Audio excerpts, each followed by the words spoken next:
ಅನಂತನಾಮಕ ಪರಮಾತ್ಮನ ಸ್ಮರಣೆಯ ಪರ್ವಕಾಲ ಅನಂತ ಚತುರ್ದಶಿ.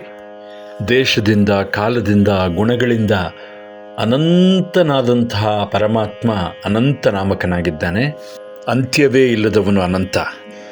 ಅನಂತ ಜೀವರಾಶಿಗಳಿಗೆ, ಅನಂತ ಕೋಟಿ ಬ್ರಹ್ಮಾಂಡಗಳಿಗೆ ಒಡೆಯನಾದಂಥವನು. He is infinite in space. He is infinite in time. He is full of infinite attributes. ಚತುರ್ದಶ ಭುವನಗಳನ್ನು ಅಂದರೆ 14 ಲೋಕಗಳನ್ನು ಕೂಡ ತನ್ನ ನಾಭಿ ಕಮಲದಲ್ಲಿ ಧರಿಸಿರುವಂತಹವನಾದ್ದರಿಂದ ಅವನು ಅನಂತ ಪದ್ಮನಾಭ ಎನಿಸಿದ್ದಾನೆ. ಪದ್ಮಂ ಚತುರ್ದಶಂ ಭವನ ಆಧಾರ ಕಮಲಂ ನಾಭೋ ಯಸ್ಯ ಸಹ ಪದ್ಮನಾಭಃ.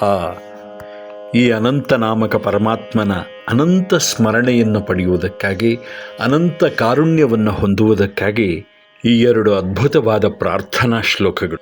ನಮೋಸ್ತ್ವನಂತಾಯ ಸಹಸ್ರಮೂರ್ತಯೇ ಸಹಸ್ರಪಾದಾಕ್ಷಿ ಶಿರೋರುಬಾಹವೇ ಸಹಸ್ರನಾಮ್ನೇ ಪುರುಷಾಯ ಶಾಶ್ವತೆ ಸಹಸ್ರಕೋಟಿಯುಗಧಾರಿಣೇ ನಮಃ.